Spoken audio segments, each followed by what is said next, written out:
nos grupos aí, isso que eu te mandei.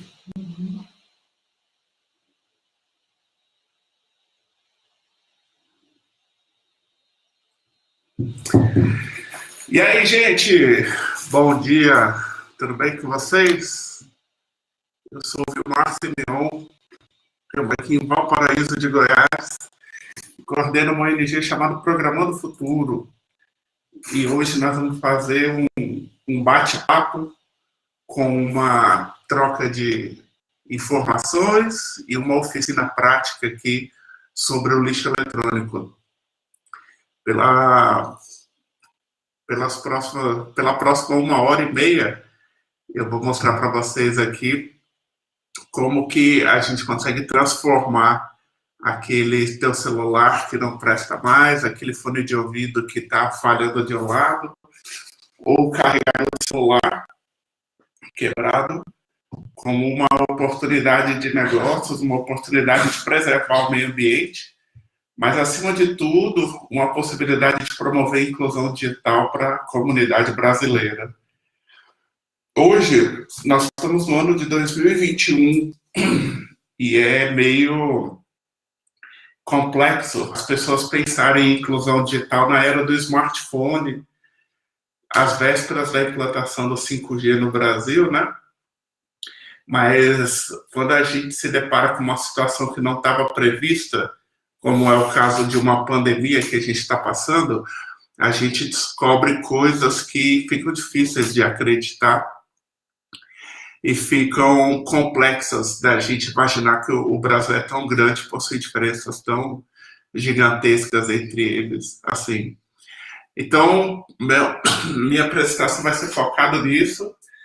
Eu estou aqui em casa, eu participo desde a primeira Campus Party, mas essa é a segunda que eu faço a apresentação direto de casa. E eu estou com a minha assistente aqui do lado, a Yolanda, que está morrendo de vergonha de aparecer, de dar um oi, mas ela vai me ajudar. E a gente não podia começar essa Campus Party sem fazer um grito de guerra. Então vem cá, Yolanda, vamos gritar junto aqui. Como é que eu tô, velho? Então, para que todo mundo se concentre aí e a gente possa conversar, então... Uou! É esse o grito que a gente faz presencial todos os anos. Então, vamos falar de dois extremos diferentes aqui. O nome da palestra é A Rota do Lixo Eletrônico, do celular quebrado à inclusão digital, né?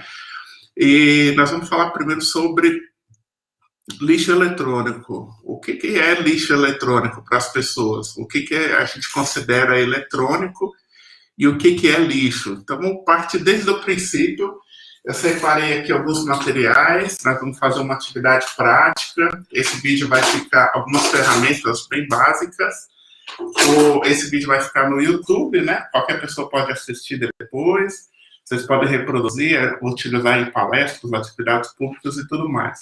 Então, partindo do princípio, lixo eletrônico, né? Lixo é tudo aquilo que não tem mais utilidade para a gente. É tudo aquilo que não presta, aquilo que não tem mais condições de uso e tudo mais, né? E a vida inteira as pessoas geraram lixo e nunca quiseram saber o que acontecia com o lixo. Então, você vai no supermercado, faz as compras do mês para sua casa, faz as compras semanais, né?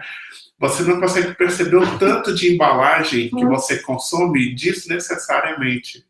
Eu sempre falo para as pessoas que quando você vai no supermercado e compra um pacote de biscoito, aqueles que vêm com 3 camadas dentro, você gera 5 ou 6 embalagens sem que você perceba.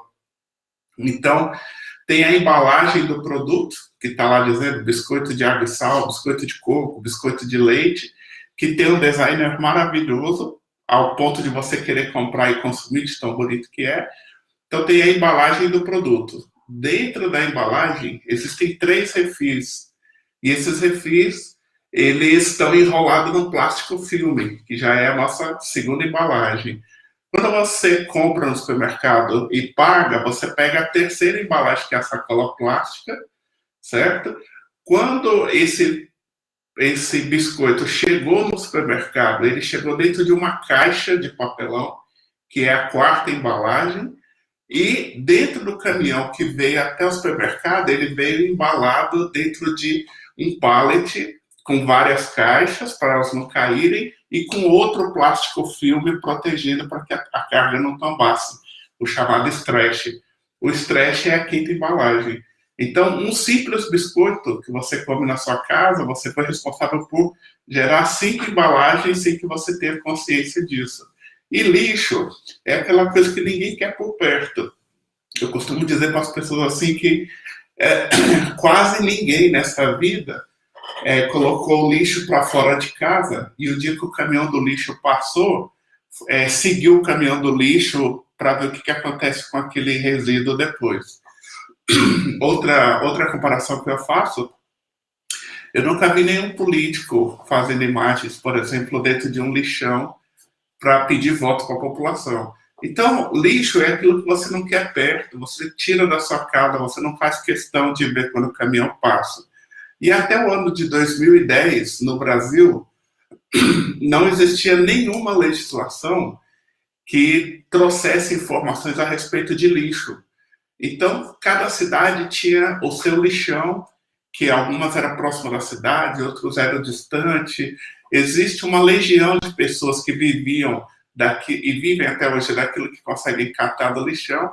E todo fabricante, todo consumidor, todo distribuidor, ele não tinha responsabilidade nenhuma sobre o seu lixo. Em 2010, foi criada, então, foi homologada a Política Nacional de Resíduos Sólidos. Ela é instituída pela Lei 12.305 e ela cria uma série de critérios e responsabilidades para todos os atores da sociedade. E ela determina, por exemplo, o fechamento dos lixões, não pode mais ter lixão em cidade nenhuma. Esses resíduos, esses lixos que a gente gera em casa, eles precisam ir para uma área que é preparada para receber. Então, cria-se então os aterros sanitários. O aterro sanitário, ele é um buraco feito na terra, só que ele tem uma manta, tem proteção para que aquele material não tenha contato com o solo e que ele possa se decompor ao longo dos anos, né? E ele cria responsabilidades para quem produz, para quem vende, para quem distribui. Então, a gente começou a descobrir coisas que ninguém sabia. No início dos anos 90, com a ascensão do PROCON, a gente começou a entender que os produtos vencem, né? A gente não sabia, por exemplo, que um refrigerante vencia em 6 meses, que um iogurte durava 40 dias. A gente tomava iogurte nos anos 80 sem saber se estava vencido ou não. E isso começou a acontecer, né, de ter impresso na embalagem a data de validade no início dos anos 80, 90. E aquilo ali fez com que a gente entendesse que todo resíduo todo bem tem uma data de validade, né? E a Política Nacional de Resíduos Sólidos, ela diz que quem fabrica, quem produz, precisa ir até você e recolher aquele material quando não serve mais. Então, pensem os fabricantes de refrigerante, de bebidas alcoólicas, por exemplo. Você vai lá, compra, né, no supermercado, na distribuidora e tudo mais, nas lojas de conveniência, consome e depois você joga no lixo, né? Sendo que aquele material tem capacidade de ser reaproveitado. O Brasil é o país que mais recicla latas de alumínio no mundo. A gente consegue reciclar 98% das latas de alumínio. Dificilmente você vai ver uma latinha jogada em vias públicas, mesmo quando você vê, se você passar ali 2, 3 horas depois, ela já não está lá. Porque alguém passou, catou e vendeu, porque tem valor de mercado. Então, a gente começou a perceber que, por exemplo, o iogurte vence, o remédio vence, o shampoo que você usa no teu cabelo vai vencer, o creme que você passa na sua pele vai vencer. E a pergunta que a gente começou a se fazer é: o que a gente faz com isso depois? Tem produtos que vencem por perder as suas características, por azedar ou coisas assim, e tem produtos que vencem pelo uso. Por exemplo, o pneu do teu carro. Você já parou para pensar o que acontece com o pneu depois que ele fica careca? Não dá mais alinhamento, o carro não consegue frear e tudo? Então, para isso, a política de resíduos sólidos, ela diz que o fabricante do pneu, por exemplo, Ele precisa ir até você e recolher o pneu que já não tem mais condições de vida. Então, ela distribui responsabilidades. Aí, então, foi criado com a Política Nacional de Resíduos Sólidos, ela orienta que todo o setor produtivo, que eles criem acordos setoriais. O acordo nada mais é do que juntar o fabricante, o distribuidor e o varejista e dizer assim, ó, nós vamos tratar o resíduo quando não serve mais desta maneira. E aí cria-se um decreto e publica isso. Então, por exemplo, não seria muito legal que quando vocês forem numa farmácia comprar um medicamento, você pudesse pegar o seu medicamento antigo e descartar na própria farmácia? Tivesse um posto de coleta lá para você fazer isso e tudo mais? Seria ótimo, né? Quando você vai comprar o pneu novo do teu carro, foi lá na loja autorizada, no supermercado, e comprou do menor preço, não seria legal que o borracheiro, ao trocar o pneu do teu carro, já colocasse num lugar onde a indústria voltasse lá para retirar? Então, isso é o que vai acabar acontecendo. Aos poucos, isso vai ser implantado. Hoje, os fabricantes de óleo lubrificante para motor de carro, eles já recolhem esse material. Os fabricantes das embalagens de agrotóxicos já recolhem. As farmácias, muito incipiente, mas está começando a implantar isso no Brasil. E nós participamos da logística reversa dos eletrônicos. E aí é sobre os eletrônicos que a gente vai falar aqui agora com vocês. Nem sempre as pessoas sabem que os eletrônicos, eles precisam ter um destino correto, porque a gente não gera eletrônica em casa todo dia. Então você vai lá, hoje, por exemplo, sabadão, né? Cada um de vocês está assistindo a gente de algum lugar diferente. Mas chegando a hora do almoço, alguém possivelmente já foi na feira, comprou. Aí quando você chega em casa, você lembra que você gerou o papel, a sacola plástica, a latinha de alumínio, a garrafa PET, porque isso você gera todos os dias. Da hora que você acorda, da hora que você vai dormir, você está gerando resíduo na sua vida. E existem os outros resíduos que você não gera todo dia. É o caso da medicação. A medicação, se você usa medicação todos os dias, ela não vai vencer porque você compra o suficiente. Mas medicamentos esporádicos, por exemplo, uma dor de coluna, uma dor de cabeça muito forte, alguma coisa assim, um corte no corpo, né?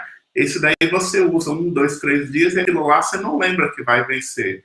E os eletrônicos acabam caindo nisso. As pessoas não sabem, por exemplo, que o seu teclado, quando não tem mais condições de uso, você precisa dar um destino correto para ele, ou até mesmo a própria pilha do controle remoto do fone de ouvido, a bateria, quando você troca, você precisa dar o destino correto para ele. Quando as pessoas descobrem o que acontece com isso, ou o que é importante, elas não sabem o que acontece depois. E aí entra muito forte o nosso trabalho. Nós somos uma ONG, como eu disse no começo, e que a gente educa a população a descartar de maneira correta os seus eletrônicos. Beleza? Tudo bem até aqui? Então, próxima parte. Até bem pouco tempo atrás, não muito tempo, eu participei de várias rodadas de conversa que ajudou a criar a Política Nacional dos Resíduos Sólidos, e uma das primeiras delas foi em 2007, lá dentro do Ministério do Meio Ambiente. E o pessoal falava assim, o Brasil não recicla lixo eletrônico. Lixo eletrônico é altamente poluente, é altamente tóxico e tem que ter todo o cuidado especial do mundo e o Brasil não consegue processar nada. E eu, né, em plenos 26, 27 anos de idade, tinha acabado de ser pai, eu pensava assim, cara, mas como que pode ser poluente um negócio que até 2 dias atrás estava no meu bolso, estava na minha mesa, estava na estante da minha casa. E eu lembro que na época eu comecei a contradizer eles. Eu falei assim, mas não pode ser. Se eu compro um equipamento no shopping sem precisar de uma autorização da Anvisa ou da Polícia Federal, eu trago ele numa embalagem limpa, eu deixo na minha casa e tudo é muito regular, porque quando ele quebra, ele é altamente tóxico. E foi aí que a gente começou a estudar. E a gente, para entender o que é o lixo eletrônico, não tem como a gente entender ele se a gente não entender antes do que ele é composto. Então, quando a gente pega um equipamento, vamos pegar um primeiro aqui, para ilustrar para vocês, o notebook ali. Então, quando a gente pega um primeiro equipamento, para ajudar a ilustrar para vocês, aqui a gente tem um equipamento, certo? Ele está aqui. Quando esse equipamento não tem mais condições de vida, que ele quebrou, está danificado e tudo mais, aí, quando a gente abre ele, para a gente começar a entender a sua operação, o que acontece com esse equipamento? A gente entende que o que tem dentro dele, ó, embora a gente esteja olhando aqui e ele seja um equipamento normal, estava na sua mesa de trabalho até poucos dias atrás e tudo mais, quando você abre ele minimamente, como é o caso desse daqui, olha só as coisas que aparecem aqui para ele. Eu vou abrir aqui só um pouquinho para explicar para vocês.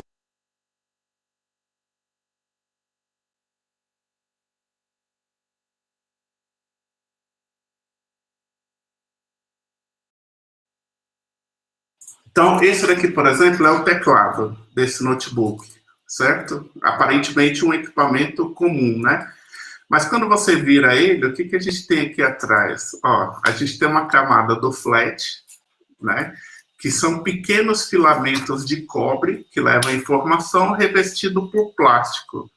Então, aqui eu já identifiquei dois materiais, cobre e plástico, ok?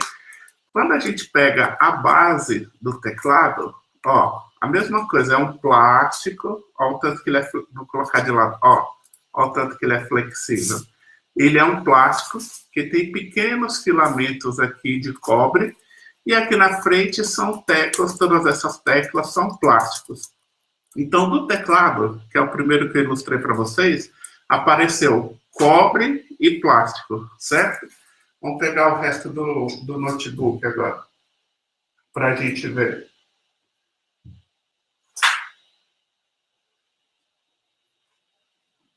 Valeu.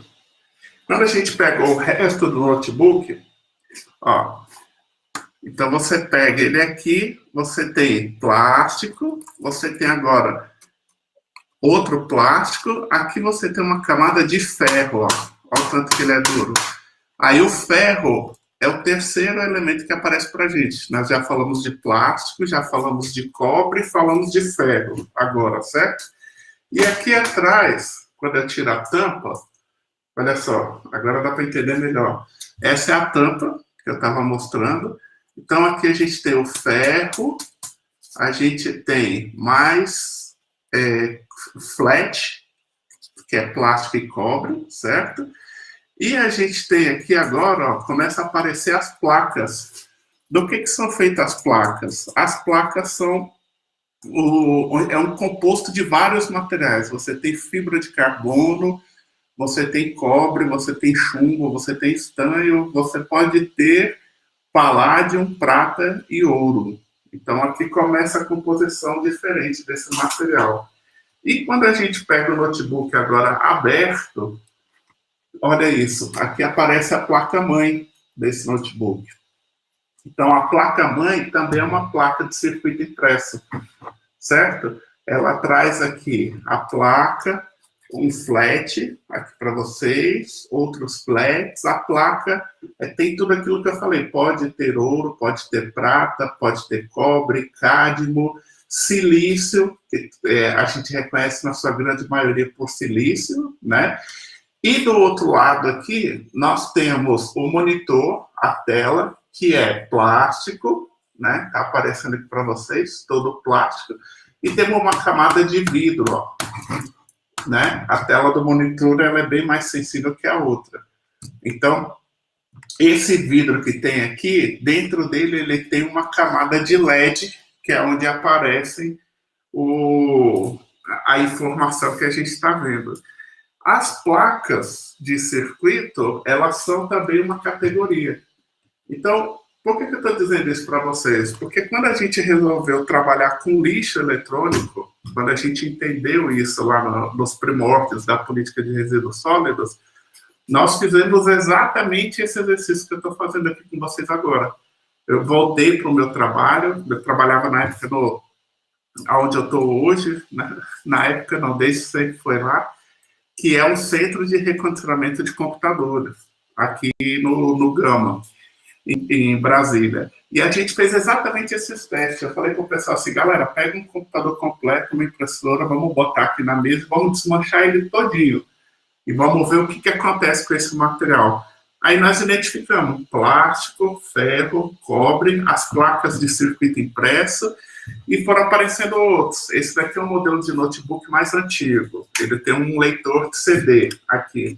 Esse leitor de CD, essa camada externa dele, ó, é alumínio. Então, nós conhecemos outro equipamento que é o alumínio. Quando você pega, por exemplo, aqui embaixo, ó, o cooler, que resfria o processador, o cooler nada mais é do que uma camada de plástico, que são as hélices, com uma camada de cobre que gira ele. Então, a gente foi desmistificando todo esse material e a gente foi chegando à conclusão mais assustadora de todas, que o Brasil recicla quase tudo isso. E a gente descobriu fazendo comparações bobas. O menino que estava conosco na época, o pessoal, a equipe toda, eles falavam assim, alumínio no computador? É alumínio. Sim, mas esse alumínio é igual da latinha de refrigerantes? Sim, só existe um alumínio. Ué, mas se é o da latinha de refrigerante, então o Brasil processa.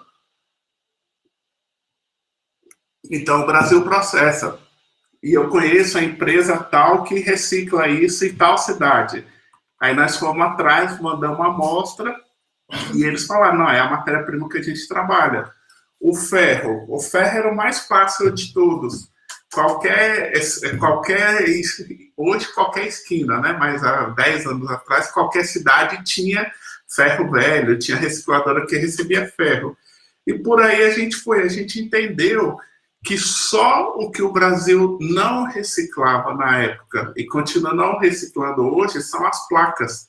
Essas placas de circuito impresso, o Brasil não fabricava.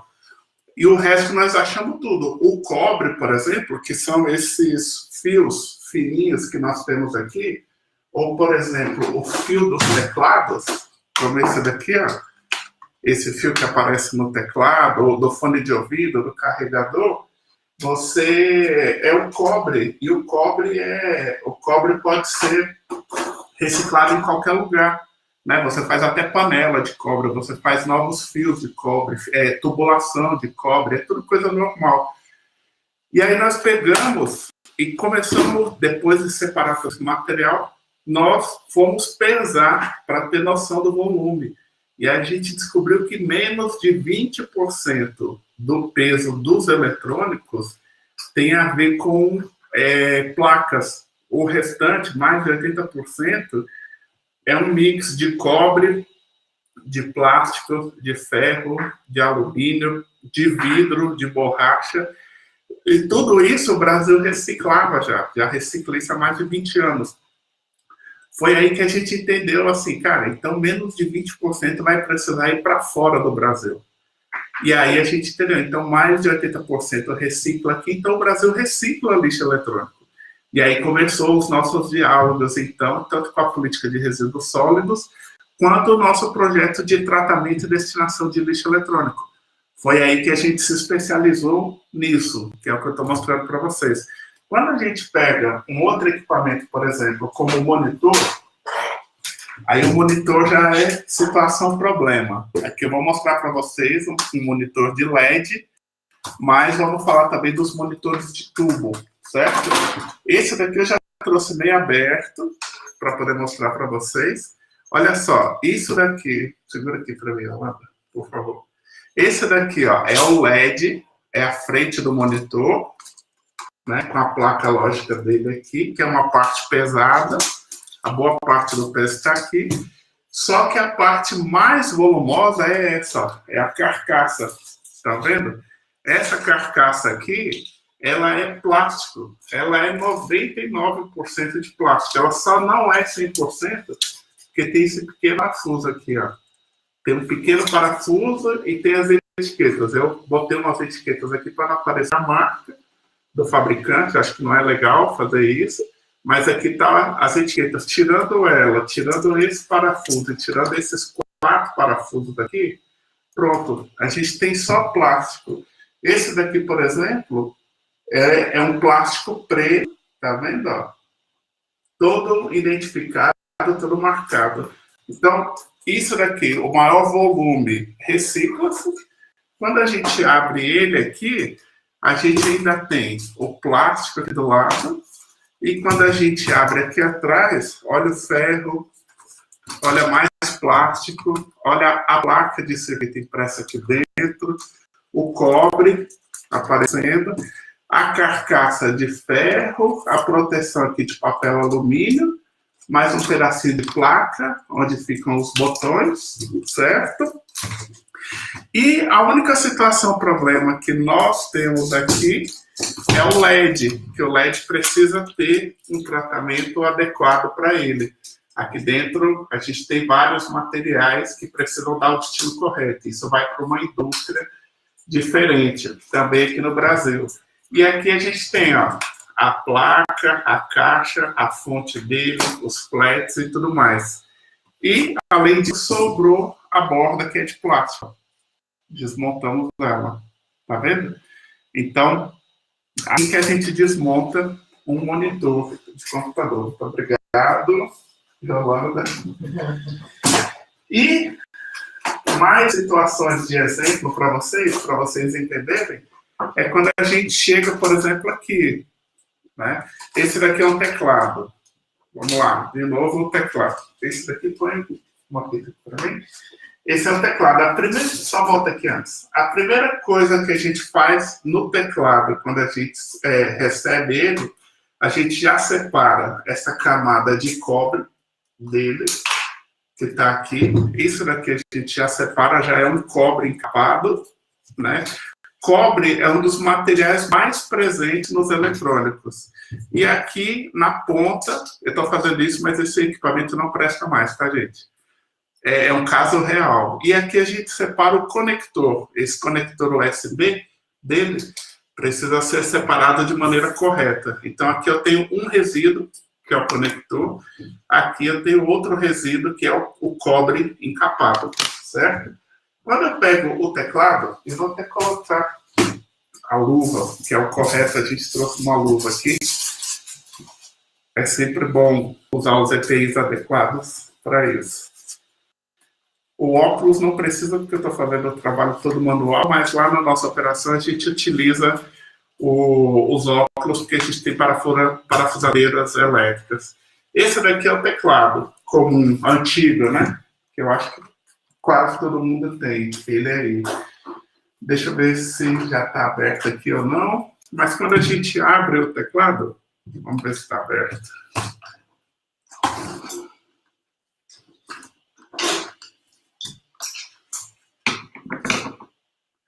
Não, esse daqui está fechado. Você quer abrir para mim?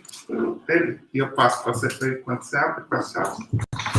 Então, Yolanda, minha assistente está aqui, vai abrir e eu vou passar para a CPU. Né? Essa daqui é a CPU, ó. Certo?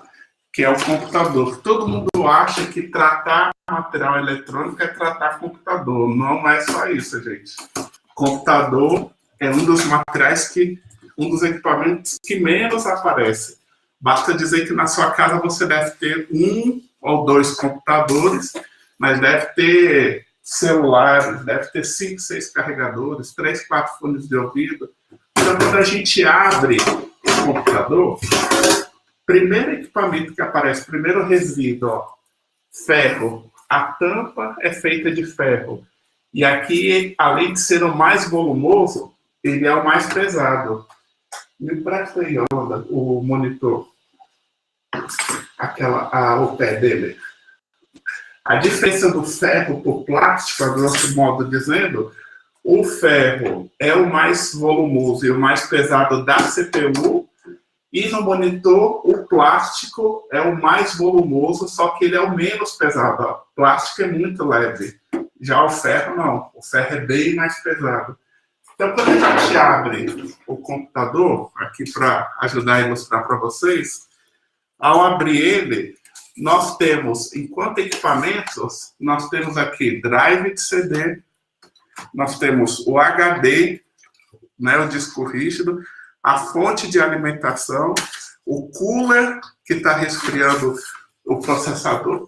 Eu vou abaixar um pouquinho aqui a tela, só para facilitar. O cooler que está esfriando o processador.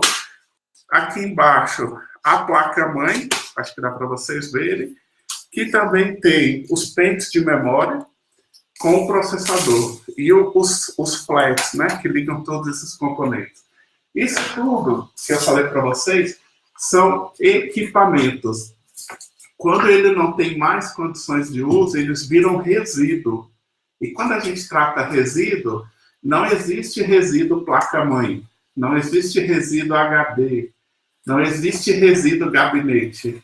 Existe ferro, existe alumínio, existe placas de circuito, plástico, ferro, alumínio, plástico, ferro, plástico de novo, cobre, muito cobre. Então, é assim que a gente trata resíduo eletrônico. Isso é a nossa operação. É como a gente monta e desmonta, com umas coisas são separadas para as pessoas aqui. Certo? E a parte bem legal disso tudo é o que as pessoas sempre perguntam: e o que acontece depois? Então, quando a gente pega um computador e a gente separa todas essas partes, aí a gente começa a classificar o resíduo por propriedade. Ó. Então, isso são placas de ponteira leve. Aqui são pequenos recipientes que eu trouxe só para instalar, só para mostrar para vocês. Para quem estiver assistindo a gente em Goiânia e quiser ver tudo isso daqui de perto, a gente está lá no Passeio das Águas Shopping hoje, onde está sendo a transmissão da Campus. Até o fim do dia, nossa equipe está lá na entrada do estacionamento marrom. Tá? Vocês podem ir lá e conferir. Isso daqui é cobre. Olha só, cobre é tudo que é fio, tudo que passa dados ou informação é cobre, certo? Assim que a gente classifica. Aqui, as placas de ponteira, ó, geralmente pente de memória, placa de som externa, placa de vídeo externa, também tem a ver com isso. Aqui, os processadores, olha que legal, os processadores, eles são os equipamentos que têm a maior concentração de ouro e metais nobres dentro dele. Ó, isso daqui deve ser Pentium i3, Pentium i5, Pentium 100, AMD, essas coisas assim, esses processadores, né? Esse é um tipo de resíduo que a gente classifica. Esse daqui é o cobre limpo. Ó, a gente chama ele de cobre-mel, ele não tem nada de poluição nele, não tem nem borracha nem nada. Ele está purinho, pronto para ser reciclado. Então, esse é mais um dos resíduos, né? Esse daqui é o plástico branco. Lembra que antigamente os equipamentos eles eram brancos e de uns 10 anos para cá eles passaram a ser pretos, né? Escuros. Mas as impressoras, por exemplo, elas continuam sendo brancas até hoje, brancas ou cinzas, né? E esse daqui é o plástico que a gente tira dela, que é o plástico já cortado, já triturado. Então, o plástico é um dos resíduos que nós tratamos. Ele pode ser branco ou ele pode ser misto. Lembra que a tua CPU ela é preta, teu notebook é preto, mas tem uns detalhes cinza, um preto mais escuro, um cinza mais claro, alguma coisa assim? Então, a gente classifica ele como misto. Esse aqui são cabos, ó, que é o cobre encapado, o cabo USB, o cabo de fone, o cabo de rede, o cabo de fibra ótica. Esse daqui são as placas pesadas. Essas placas, elas não são placas de dados, elas são placas eletrônicas. Então, placa de dados, as placas de circuito impresso, são essas como a placa-mãe, o pente de memória, a placa de áudio, a placa de vídeo e tal. Essas daqui são as placas eletrônicas. Elas estão presentes, por exemplo, no monitor. O monitor não faz nada além do que exibir imagem. São as placas das TVs antigas. São as placas dos controles remotos, que o controle remoto é isso. Ele só dá o comando para passar para o próximo canal, para o próximo comando, né? Ele só aciona o próximo comando. E aqui, já que eu mostrei para vocês que existem os cabos, todo cabo, o que ele tem na ponta? Conectores, né? Seja o conector USB, seja o conector de rede, o conector de áudio, o conector de vídeo, ou conector USB, PS2, mini DIN, ou conector DIN, isso precisa ser separado. Por quê? Tem alguma tecnologia dentro dele? Não, não tem tecnologia. Mas quando a gente pega um cabo como esse aqui, ó, um conector como esse daqui, o de vídeo antigo, né, que foi substituído pelo HDMI, não existe mágica. Olha só, tem uma borracha do lado de fora, que é essa azul, e tem uma ferragem do lado de dentro, que é o conector, ó, a parte de ferro, propriamente dito. Então, ele precisa ter um tratamento para separar um material do outro. Aqui, um caso bem legal. Lembra da TV de tubo antiga? Lembra que o Brasil desligou o sinal de TV analógico há 4, 5 anos, nos grandes centros, está desligando agora? E aquelas TVs de tubo antiga? Ela tem tudo isso que eu mostrei para vocês até agora, mas ela tem também algo que a gente não falou, que é o vidro. Lembra que ela tinha um tubo grandão, por isso que ela era pesada? Aquele tubo que vocês devem ter visto inúmeros pela cidade jogado no passado, ele precisa seguir para uma empresa que tire a contaminação dele. Ele tem chumbo, ele tem fósforo, ele tem níquel dentro dele, tem muita coisa. Então a gente precisa tirar.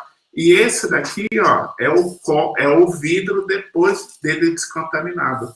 Ó, ele já está limpo, não está cristal, né? Porque ele teve contaminação no passado, mas ele está limpo aqui. E aqui está ele com todo o nível de pureza possível para ele. Então, esse é mais um resíduo. E aí tem outros 2 resíduos. Deixa eu ver se eles estão aqui direitinho. Ah, sim, então. Mas tem 2 outros resíduos que são bem legais de mostrar para vocês. O outro desse. Ah, tá aqui. Um que faltou, as mídias de CD e DVD. Se tiver gente muito nova assistindo a gente, talvez não saiba o que é mídia de CD e DVD. Mas a Gleice, que está assistindo, ó, tá dando tchauzinho, a Gleice, que ela deve ter uns 30 anos mais velha do que eu, ela conheceu, além do disco de vinil, ela conheceu também as mídias de CD e DVD, que são essas daqui, né? E que isso daqui é um dos plásticos mais nobres que existem, que é o policarbonato, né? E aí existem 2 resíduos bem curiosos que existem também, e que as pessoas nem sempre se dão conta, que são esses 2 aqui, ó, para mostrar para vocês. Vamos lá. Papel e o isopor, certo? Aí você fala assim, papel? Mas onde é que tem papel no computador? Né? Toda vez que eu falo isso para as pessoas, elas falam, mas não tem papel no computador. Sim, no computador não tem papel. Isso é verdade. Eu não conheço placa nem processador que foram feitos de papel. Mas quando a gente vai fazer o descarte, quando vocês estão na sua casa e vão fazer o descarte, você embala o teu material para entregar para a gente. Quase sempre numa caixa, numa sacola de papel. Então você pega lá, ó, o teclado quebrou, não funciona mais. Eu vou descartar de maneira correta. Põe num saco, pega o notebook, põe numa caixa de papel e leva para a gente. Quando você entrega, você não leva a caixa de papel embora. Você deixa ela junto com o lixo eletrônico. E quando você deixa, a gente é responsável por pegar aquele papel e dar o destino correto para ele. A mesma coisa acontece com o isopor. não é? As pessoas embalam no isopor para não quebrar. Isso acontece quando você vai entregar para a gente, mas isso acontece também quando você compra novo. Você comprou o seu computador novo lá na frente, a tua TV nova, tudo mais, ela veio embalada numa caixa de papel que tinha isopor dentro para não quebrar. É assim que as coisas acontecem. Então, a gente também é responsável por tudo isso, certo? Então, esses são os resíduos. Eu trouxe em pequenas quantidades assim, só para poder ilustrar para vocês verem, né? Mas lá na nossa operação, a gente trabalha com grandes volumes. Eles vão em sacos de estopa grandes que levam até 2.000 quilos, são os chamados bags, certo? E aí os bags a gente vai acondicionando o material. Esse daqui é o que eu fiquei devendo, a Yolanda estava desmontando, que é o teclado. O teclado, quando você abre a grande maioria do volume do teclado é plástico. E é um plástico bem bom, ó. É um plástico rígido, que é o PSI ou é o ABS-PC. Aí ele está aqui, né? As teclas todas são feitas do mesmo material. E o teclado ele tem essa manta, que é um outro tipo de plástico, que está aqui, né? Que protege ele. E tem essa outra manta que é onde são as teclas, onde estão as teclas, onde faz o contato das teclas. Pode não parecer, olhando assim, mas esse material aqui, ele é transparente, é um plástico transparente, e esses riscos que existem dentro dele, que são os comandos das teclas, ele tem um banho de material concentrado em prata. Então, o teclado que você usa na sua casa, embaixo das teclas tem prata. E existem empresas especializadas em pegar esse material e fazer a extração da prata, para ser utilizado depois ou em novos teclados ou em joias. É exatamente isso, você tira prata do teclado para produzir joias. Então, quando a gente fala assim que a gente trata o lixo eletrônico, é disso que a gente está falando. A gente pega todo esse material, classifica e vai.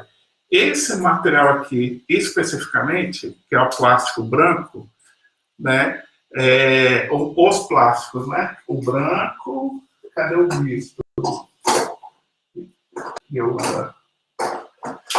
O branco e o misto. Esses materiais aqui, nós temos na nossa unidade aqui no Gama e futuramente agora em Goiânia, nós temos um equipamento que diminui o tamanho dele. Então, me presta lá o teclado. Quando a gente pega o teclado deste tamanho aqui, né, igual a esse daqui, ó, esse é o tamanho inteiro de uma peça. A peça está inteira, ela não está quebrada, não solta. Nós pegamos ele desse tamanho e passamos por uma máquina que deixa fragmentos desses assim, ó. A gente chama de moinho, né? Ele picota, ele diminui o tamanho do plástico para poder ter capacidade logística de mandar esse material para a indústria. Ele pode ir até desse tamanho, ó. É um tamanho menor do que uma moeda. É menor do que a tecla, metade do tamanho de uma tecla de computador. Então, a gente classifica esse material, diminui o tamanho dele e a gente manda. Existem algumas aplicações para esse material. São 6 tipos diferentes desses plásticos, com cores diferentes, e que a gente pode produzir novos equipamentos, pode produzir tomadas, interruptores assim, de rede elétrica, equipamentos como balde, bacia e tudo mais, mas, acima de tudo, eles também são utilizados para produzir novos equipamentos eletrônicos. O maior fabricante de impressoras do Brasil, por exemplo, utiliza a matéria-prima reciclada nossa para continuar produzindo. E quando você produz equipamentos novos com matéria-prima reciclada, você cria um conceito que eu já vou explicar para vocês, chamado economia circular. E é isso que a gente promove e fomenta aqui. Além disso, esse plástico, nós fazemos o filamento para impressoras 3D. Para quem está participando da Campus Party, quem já foi numa edição presencial, você já deve ter visto inúmeras impressoras 3D, né? Ela é a maneira mais fácil, ela vem cá, dá um tchauzinho aqui para as pessoas, para quem não te viu ainda. Ela deve ir assistente, está me ajudando. Dá um tchauzinho. Para quem não conhece uma impressora 3D, a maneira mais fácil de explicar o que é uma impressora 3D é vocês pensarem naquelas pistola de cola quente, sabe? Que o professor utiliza para fazer atividades em sala de aula. É pensar numa pistola de cola quente controlada por computador e que imprime plástico. Então, nós pegamos esse plástico, uma parte bem pequena, e fazemos o fio da impressora 3D. E a impressora 3D permite que você faça, por exemplo, objetos como esse daqui, ó, né? Impressos, ó, feito de plástico reciclado, ou um Batman, por exemplo, ou uma prótese humana, e tudo isso é real. Por exemplo, o exemplo mais clássico é o apito, que a gente sempre utiliza ele, sempre mostra, e que ele funciona. Tá? Aprovado. Funciona, que é uma maravilha. Então, isso é o que a gente utiliza. Aí, as perguntas que vocês talvez estejam se fazendo agora, né? Depois de ter mostrado tudo isso daqui para vocês. O que eu faço com o meu lixo eletrônico e em que momento você precisa se desfazer do seu lixo eletrônico e o que é lixo eletrônico? Então, vamos por partes. Eletrônico é tudo aquilo que passa energia ou dados. Então, o computador passa energia e dados. O fone de ouvido passa energia e passa dados. A geladeira da sua casa ou do seu trabalho só passa energia. Ela é um eletrônico também. O aparelho de som do teu carro, ele passa dados, você ouve música e passa energia, ele é um lixo eletrônico. E situações mais extremas, por exemplo, uma radiografia, né? Um raio-x. A radiografia, ela é um lixo eletrônico, porque ela é uma camada de plástico que tem uma informação gravada nela. Ela também é um lixo eletrônico. E as mídias de CD e DVD também são, porque ela tem dados gravados lá. Aí você fala assim, mas a mídia de CD e DVD não tem energia. Sim, não tem energia, mas tem dados. E se tem dados, é um eletrônico. Então, elas se classificam dentro desse universo também. Então, isso são eletrônicos. Lixo é uma expressão errada, a gente ainda utiliza porque é mais fácil das pessoas entenderem, a gente está num processo de educação, mas o correto é chamar de resíduo. É resíduo porque ele tem condições de ser reaproveitado. Então, resíduo eletrônico é os seus equipamentos quando não tem mais condições de uso, quando não serve para você. Então, quando você descarta, você tem duas opções. Ou aquele teu equipamento ainda tem condições de uso, ou ele não tem condições de uso. E quando ele tem condições de uso, é a segunda parte da nossa conversa. Mas a primeira parte ainda é resíduo. Quando ele não tem condições de uso, vocês precisam enviar para ser descartado de maneira correta. Como que eu envio? Né? Como que você manda esses equipamentos? Então, pensa que o fabricante do equipamento que você comprou, o fabricante do teu celular, por lei, ele precisa facilitar para você que você descarte de maneira correta. Isso eu falei no começo da minha fala. Isso é a logística reversa. Né? E na sociedade, a gente tem três atores diferentes. Nós temos governos, nós temos empresas e nós temos a sociedade civil. A Yolanda, por exemplo, ela trabalha no órgão público que quando ela sai do órgão público e vai para a casa dela, ela vira um consumidor final. E a logística reversa, ela precisa pensar essas três camadas. As grandes empresas, os órgãos públicos e o consumidor final. E aí a política institui, então, desta maneira. As empresas, toda empresa no Brasil, ela precisa ter um plano de gerenciamento de resíduo, é o chamado PGRS. E esse plano de gerenciamento é uma série de critérios que a empresa diz, ó, nós desenvolvemos essas atividades, não são poluidoras, utilizamos água da fonte oferecida pela Saneago, pela Caesb, que seja. Nós mandamos o nosso lixo comum para o aterro, o lixo especial é tratado dessa maneira e os eletrônicos são destinados dessa maneira aqui. Esse é um ponto. O segundo ponto é o governo.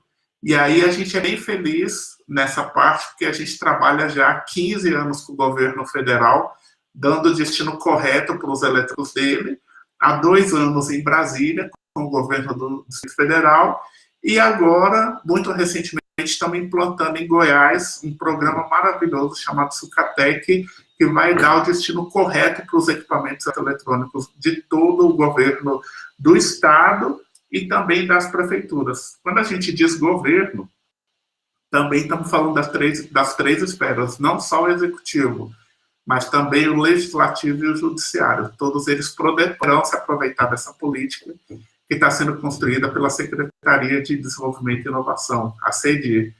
E quando não é nem empresa, nem governo, quando é consumidor final, por exemplo, eu na minha casa, o Fábio na casa dele, a Yolanda na casa dela, aí a indústria, junto com o governo e com a sociedade civil, ela está implantando pontos para descarte dos eletrônicos. Aí eu vou pedir ajuda para o pessoal da produção, se eles puderem compartilhar a minha tela aqui, para eu poder mostrar para vocês algumas fotos disso aqui. Opa, muito obrigado, deu certinho. Esse daqui é um equipamento instituído em lei, se chama PEV. O que é PEV? O PEV, ele é a abreviação de ponto de entrega voluntária. O ponto de entrega voluntária são essas caixas que são implantadas na cidade para que você possa ir lá e deixar o seu eletrônico. Então, aqui a gente tem uma bandeja, você puxa essa bandeja e dentro você descarta os seus equipamentos, né? Aí você empurra a bandeja, ela fecha e depois a nossa equipe passa lá coletando esses equipamentos.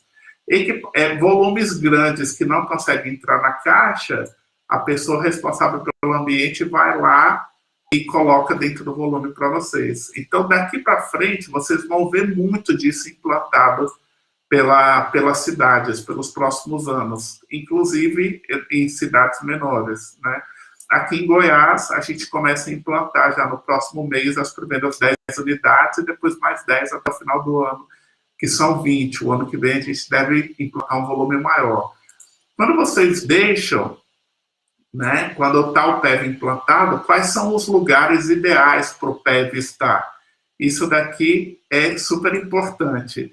Quando você vai comprar o seu eletrônico, tem um ritual para comprar eletrônico.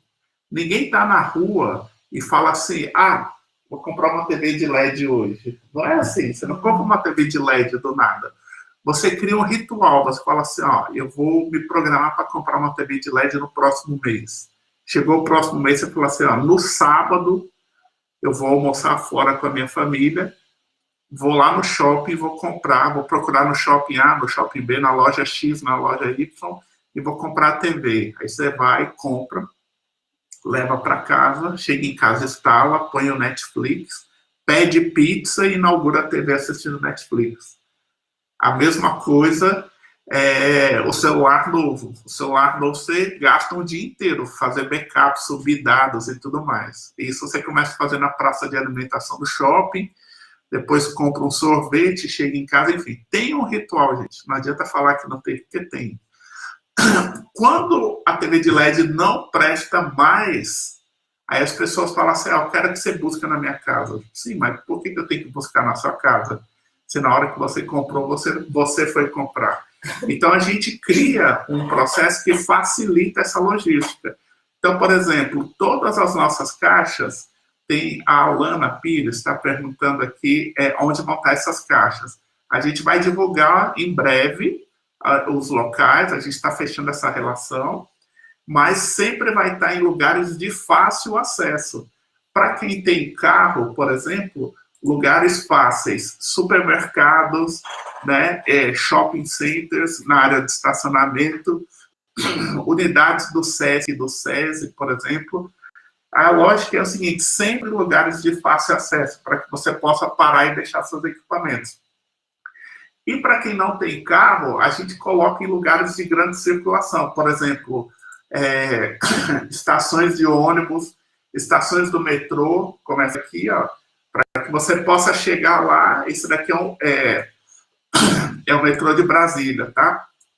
Mas aqui você consegue chegar muito facilmente, identificando aqui e descartar de maneira correta os seus eletrônicos. Eles podem ser aquelas caixas que eu mostrei para vocês, e podem ser essas caixas mais antigas. Essas fotos já têm 4, 5 anos, mas que são fotos fáceis. Aqui é uma empresa que estava descartando material e nós deixamos a caixa lá para eles, para que eles pudessem colocar de maneira correta os seus resíduos. Ok?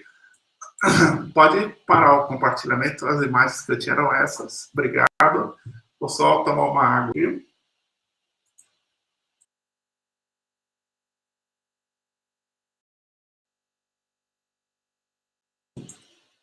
Falar cansa, seca a garganta, né? Então, isso é o que a lei pede que aconteça. Aqui em Goiás, a gente está implantando o Sucatec e vamos começar a instalar essas caixas para que as pessoas possam descartar de maneira correta os seus eletrônicos lá.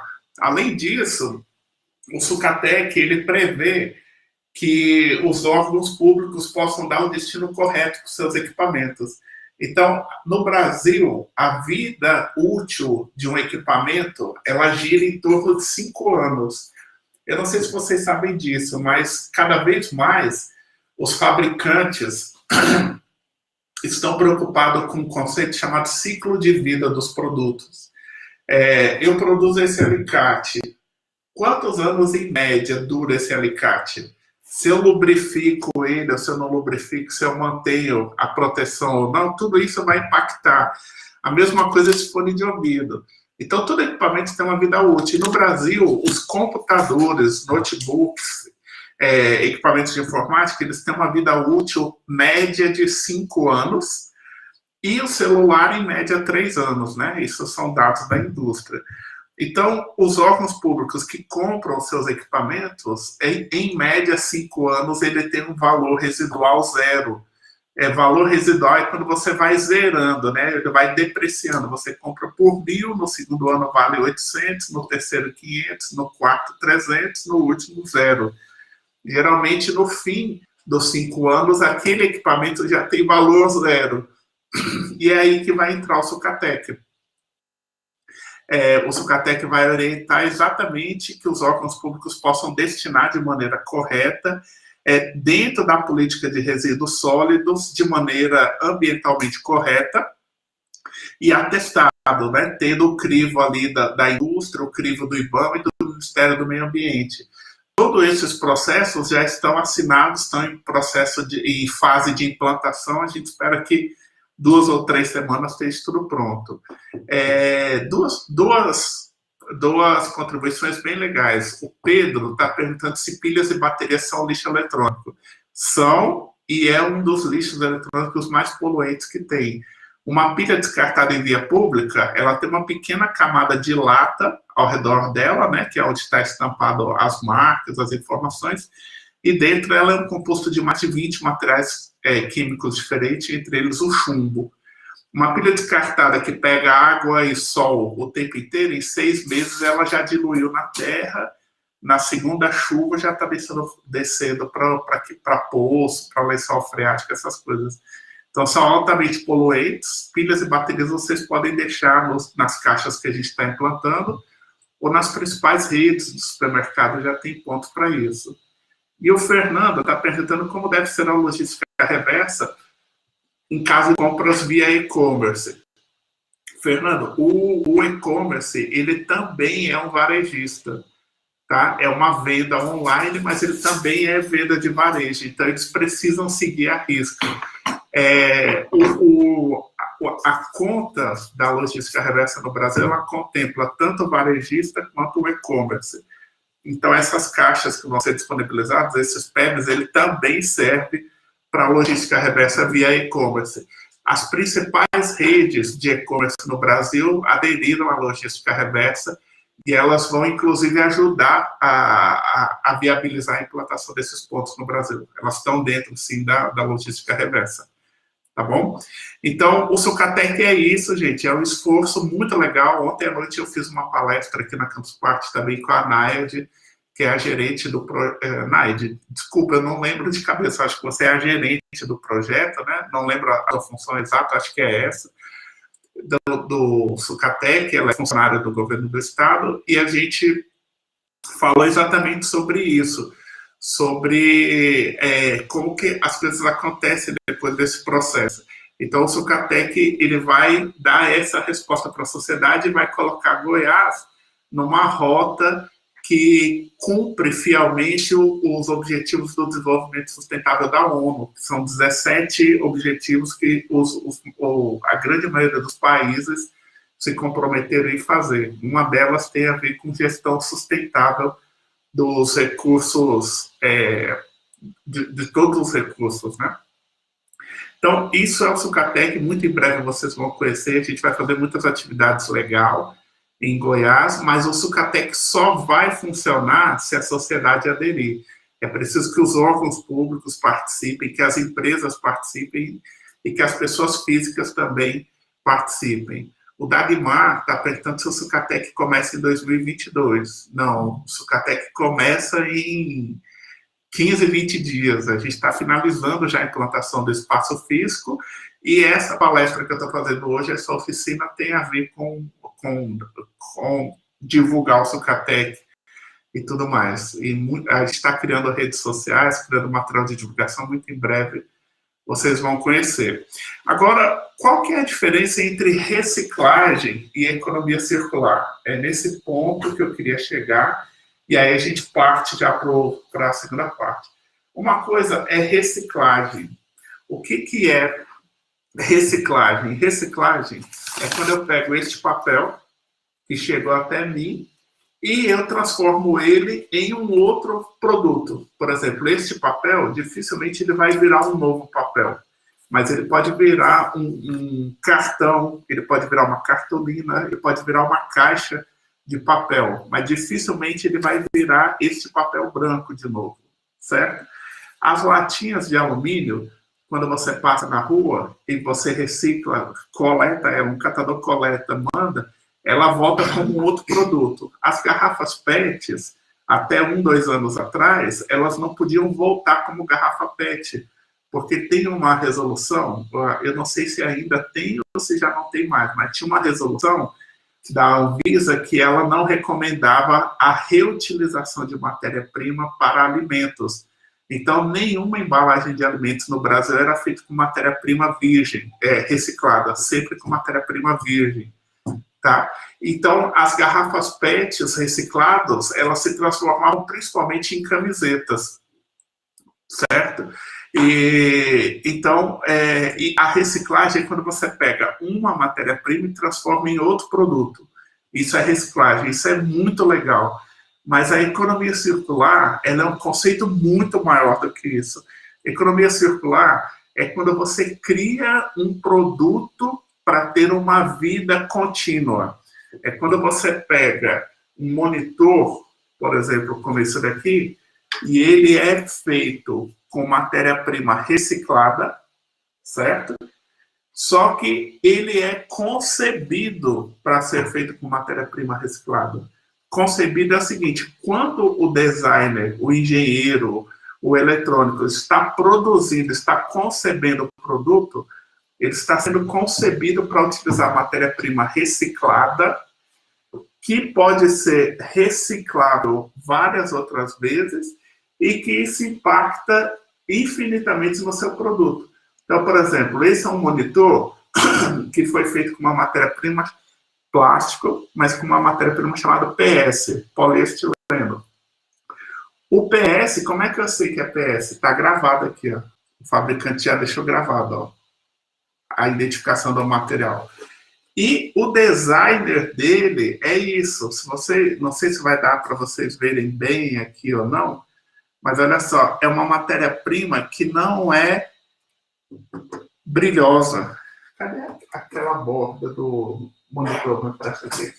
ela é uma matéria-prima que é fosca, né? Ó, é uma matéria-prima que é fosca, ela não tem tanto brilho, ela é tão boa e tão resistente quanto uma matéria-prima virgem, mas ela é totalmente reciclada. Então, o produto ele é pensado desde o berço. Aí é um conceito que tem berço a berço dentro da economia circular. Cradle to cradle, se eu não me engano, meu inglês não é bom, mas o produto ele é concebido para ter matéria-prima reciclada, a matéria é fosca, é bonita, não é feia, ela é fosca porque não tem matéria-prima virgem, ela tem menos acabamentos arredondados, né, para que ela seja altamente aproveitada e reaproveitada quantas vezes forem necessárias. Então, isso impacta toda a cadeia. Por exemplo, o plástico que nós processamos aqui, que eu mostrei para vocês, esse plástico aqui, a gente está dentro da cadeia da economia circular tem 5 anos. Em momentos, o fabricante liga para a gente e pede, fala assim, ó, vamos aumentar o tamanho do plástico, vamos diminuir o tamanho do plástico. E a gente diminui ou aumenta porque a gente descobriu que quando você diminui, os grãos ficam menores e dá mais acabamento, dá mais robustez para o processo. Tudo isso é um processo grande que todos os atores envolvidos precisam participar de maneira sistêmica. Então, isso é o Sucatec, isso é reciclagem, isso é economia circular, isso é gestão inteligente dos lixos eletrônicos. Por outro lado, tem um outro conceito, que é a segunda parte da minha fala, a gente já está partindo aí por fim, que é a inclusão digital. Então, tudo que eu falei para vocês até aqui, eu sei que é bonito, eu sei que é legal. A Alana Pires mandou uma mensagem, sensacional, incrível o trabalho que vocês realizam. Obrigado, Alana. Ele é muito legal, mas também ele é agora instituído em lei. E lei tem uma regra que diz assim, que lei você não discute, você cumpre, né? Então, tudo que nós fizemos que foi incrível até aqui, agora está previsto em lei. E a sociedade vai ter que se preparar para isso. Goiás sai na frente, se antecipando a esse processo, mas os outros estados da federação todos vão precisar se adequar a isso. Brasília também já se adequou, e a lei diz que você distribui as responsabilidades. Então, isso é uma coisa que vocês vão ver crescer cada vez mais. Só que, fora tudo isso, uma parte desses computadores que chegam para a gente consegue reaproveitar. E aí começa um outro processo chamado inclusão digital. Não sei se vocês conhecem ou não. Inclusão digital é o direito que todo cidadão tem de ter acesso às tecnologias da informação e da comunicação. Tenta imaginar agora, 24 de julho de 2021. Vocês que estão assistindo a palestra aqui, vocês só estão assistindo porque vocês estão incluídos digitalmente. De alguma maneira, vocês têm um equipamento e uma conexão à internet, ou um notebook, um tablet, um celular, um smartphone, um computador, e uma internet, 4G, 5G, internet a cabo, internet a rádio, fibra ótica, enfim, cada um tem. Mas aí, o que acontece além disso? A inclusão digital, ela gera o oposto, chamado exclusão digital. Exclusão digital é quando as pessoas não têm acesso à conexão e não têm acesso a equipamentos. E aí você fala assim, poxa, mas hoje, na era do smartphone, será que as pessoas não têm acesso? Sim, não têm acesso. Uma parte significativa da população não tem acesso. Será que não tem mesmo? Então, eu vou chamar para reflexão de vocês, para vocês entenderem. Vamos fazer um exercício global e vamos fazer um exercício local. Exercício global. Quantas pessoas da rua onde você mora têm acesso realmente à internet? Vocês estão aí, tá? Cada um de um lugar. Mas quantas das pessoas da sua rua têm acesso à internet? Pensa, não é 100%. E eu não sei onde vocês moram, mas não é 100%. E quantas pessoas das casas ao redor da sua casa, todos realmente têm computador ou smartphone? Não tem. Pode procurar. Com certeza vai ter uma casa que tem 3 ou 4 filhos que só tem um smartphone. Isso passa a ser um problema. Ah, mas passa a ser um problema? Então vamos para a prática. Nós estamos dentro de uma pandemia. E essa pandemia, ela evidenciou a exclusão digital muito fortemente. Quer ver um exemplo disso? 16 de março de 2020, o governo decreta estado de calamidade. Pouquíssimos dias depois, as escolas suspendem as aulas presenciais. Eu te pergunto, 100% dos alunos brasileiros continuaram estudando? Não, com certeza não. Então, ali começa a exclusão digital. A gente teve acesso a um estudo do governo que diz que 1 em cada 4 alunos no Brasil não continuaram estudando, porque não tinham um smartphone, um computador, acesso à internet. E é esse problema que a gente quer tratar, garantir que as pessoas tenham acesso. E a inclusão digital, ela também não é só o acesso à internet. Olha só, o Fernando Oliveira mandou uma mensagem aqui, que é uma das pessoas que eu tenho um carinho imenso, um respeito do tamanho do mundo, assim, que a gente participou de um dos trabalhos mais incríveis que eu já fiz na vida. Há 5 anos atrás, eu até falei aqui, mas um pouco antes, a gente participou da migração do sinal de TV analógico no Brasil. O Fernando era um dos engenheiros da Seja Digital, que era responsável por esse trabalho. Fernando, eu também sou muito fã do seu trabalho, viu? E toda palestra, prestação pública que eu faço referência à Seja Digital. A TV digital no Brasil, ela chegou, só que mais de 30% da população não tinha acesso à TV digital, não tinha uma TV de LED com conversor, não tinha um receptor para esse sinal, e desses 30% da população, mais da metade deles tinha TV como a sua companhia e a sua fonte de informação. Desligar o sinal de TV no Brasil, o sinal analógico, a gente ia criar uma explosão digital gigantesca no país. E a Seja Digital foi a empresa que entregou os kits conversores gratuitos para as comunidades de baixa renda. E foi muito legal, foi uma das experiências mais gratificantes da vida. A Yolanda, que está aqui do meu lado, participou de todo esse trabalho com a gente, foi muito legal. Então, sou super fã, Fernando, seu, do Marteleto, da Deise, são pessoas incríveis, que a gente vai carregar para a vida inteira, e a gente, com certeza, escreveu parte da história da inclusão digital no Brasil.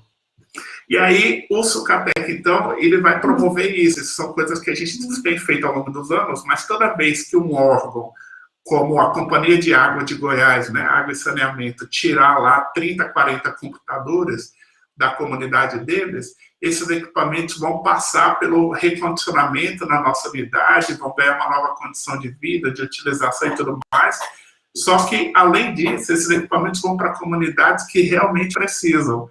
Por exemplo, há 3 anos atrás, eu tive na cidade de Cavalcante, que é aqui próximo. Cavalcante é o maior quilombo do Brasil. Quilombos são comunidades a qual os escravos fugiram antes da abolição e ficaram ali escondidos durante anos para não serem capturados. E essas pessoas que estão lá hoje, 200 anos depois, quase 200 anos, elas ainda sofrem por terem sido ignoradas tanto tempo. Eu fui numa comunidade chamada Vão de Almas, que você só chega de carro 4x4. Aí eu descobri que o Exército Brasileiro tem um carro que agrada e faz, que é o Marruá. Você só chega de Marruá lá, que é um carro robusto. E quem está lá não sai de lá, aquelas pessoas estão isoladas do mundo. O carro gasta 4 horas para ir, 4 horas para voltar. Você não vai na cidade todo ano. Não digo todo dia nem todo mês. Você não vai na cidade todo ano. Tem gente que nunca foi na cidade. E lá tem 6 escolas públicas. Aquelas escolas, nós colocamos computadores que vieram de programas como o Sucatec, como esse exemplo, né, que eu dei. Por exemplo, a Companhia de Água, a Agência de Habitação, a Secretaria de Economia descartou, a gente reaproveita e depois colocamos lá. Recentemente, nós colocamos mais 10 computadores lá com a Secretaria de Desenvolvimento e Inovação e o Instituto Campus Party, que é o laboratório de robótica Include. Né? A Alana está falando que na zona rural que a avó dela mora, até o começo do ano passado, a informação vinha do rádio. pois não tinha energia nem sinal de nada, só chega a rádio. E o rádio é um meio de inclusão digital. Lá no Vão de Almas também as pessoas só ouvem via rádio, ou quem tem TV via satélite, né? Essa é a realidade do nosso país. Então, a inclusão digital, ela é, acima de tudo, um direito humano. O direito que as pessoas têm à saúde, o direito que as pessoas têm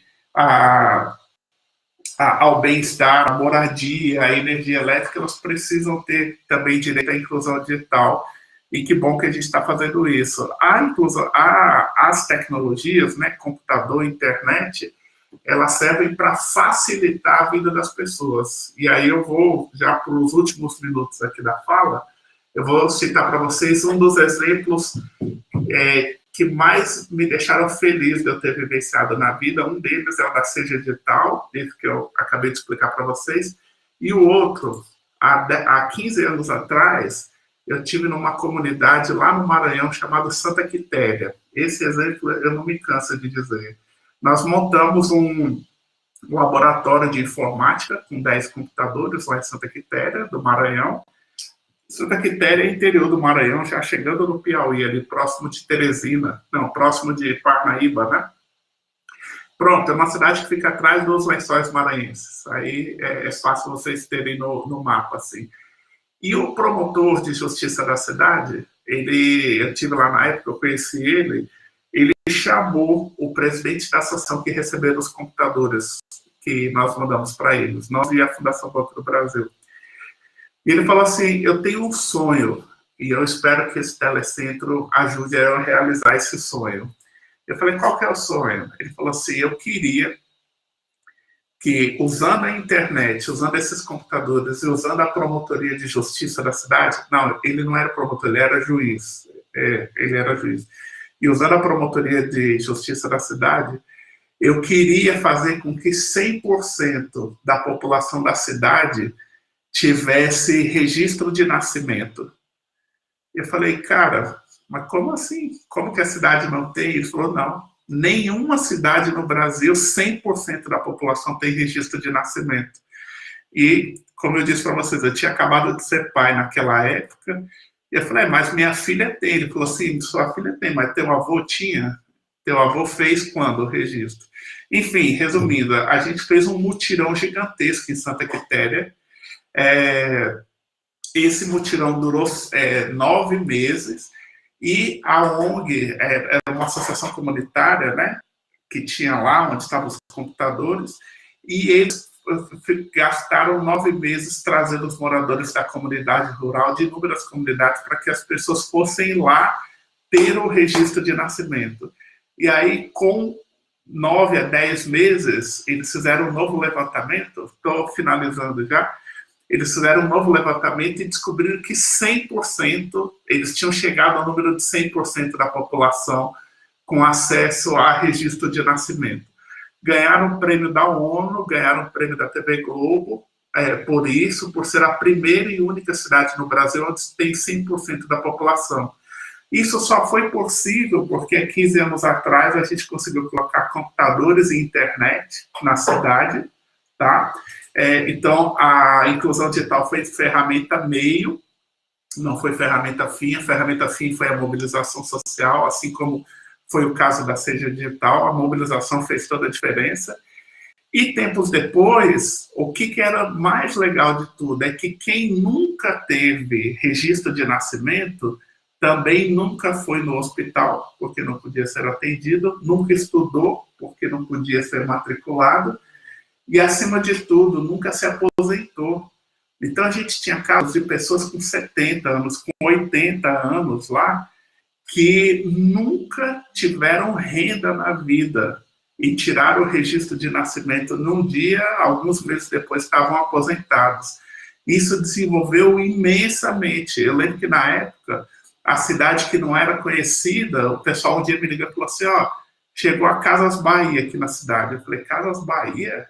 Eu pensei, por quê? Porque agora todo mundo está aposentado, e tinha acabado de chegar a luz na comunidade. Falou assim, agora o pessoal quer comprar geladeira, quer comprar fogão, quer ter energia elétrica em casa. Então é isso, assim, são essas coisas que eu acho que são super legais. Então, Gente, agradeço imensamente por todo mundo que participou. E quando eu disse que a rota do lixo eletrônico, o celular quebrado, gera inclusão digital, o teu celular, quando quebra e não funciona mais, ele pode fazer com que a gente coloque computadores nas comunidades calungas, nas comunidades tradicionais, nos povos indígenas, e lembre do caso de Santa Quitéria, do Maranhão, tá bom? Então, é isso. Para quem quiser seguir a gente, meu Instagram, Vilmar Simeon, e o da Programando Futuro, e logo em